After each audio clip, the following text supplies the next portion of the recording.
社會各界對有特殊教育需要嘅兒童咧係十分之關注嘅，經常都會提供唔同嘅機會俾佢哋作出新嘗試，幫助佢哋揾到自己嘅興趣，重拾自信心。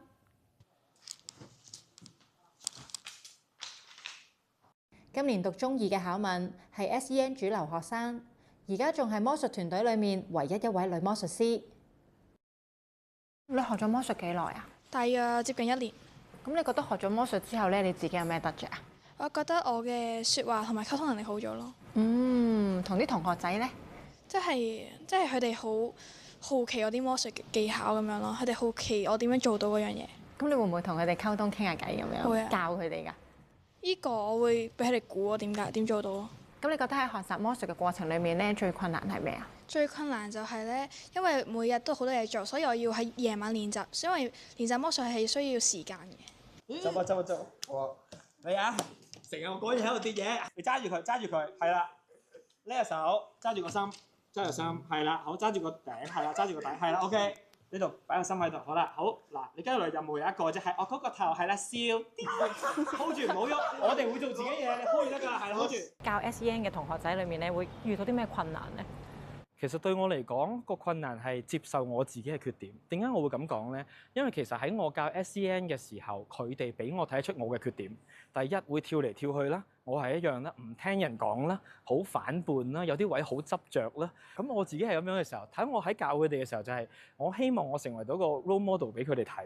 咁喺佢哋身上面咁多缺點嘅時候，我就會同佢哋講啦。咁樣我自己都係 ADHD，我都係 SEN 嘅時候，我會有多啲耐心咯。因為我教佢，我想話佢嘅時候，我醒起。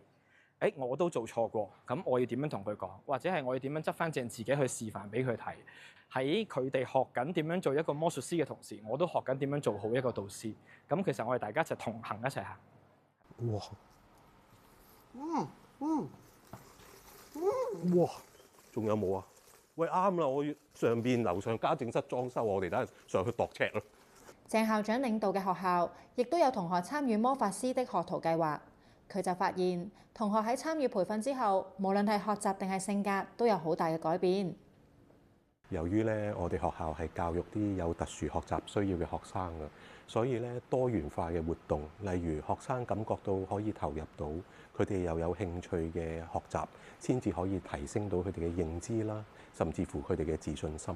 由於喺佢嘅生命裏邊已經有一樣好有興趣嘅學習，咁所以咧普通嘅課堂佢哋都改變咗好多。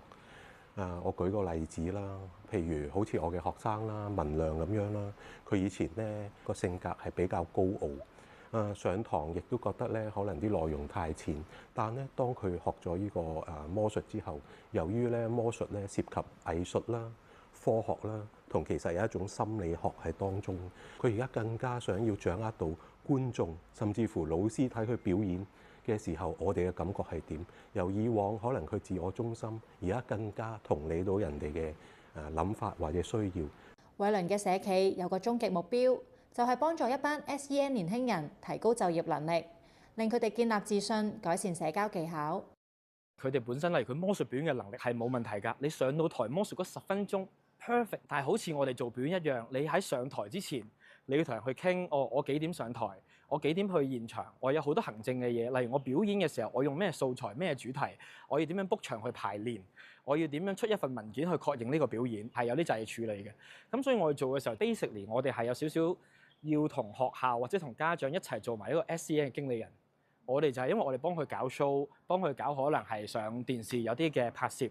咁教學嗰度，咁我哋就揾一個學校老師擔任主導師，我哋去教魔術啦。咁佢哋一開頭嘅時候就做助教，幫我哋派道具，同埋落去幫佢做助教工作，扶持佢哋起身先，點樣同其他同學溝通相處。先人指路過去，係啦，開碗冇嘢嘅，最後魔術變，唔止改變咗偉倫嘅人生，亦都改變咗一班有特殊學習需要嘅年輕人。讓佢哋喺台上揾到屬於自己嘅一席之地，展現無限可能。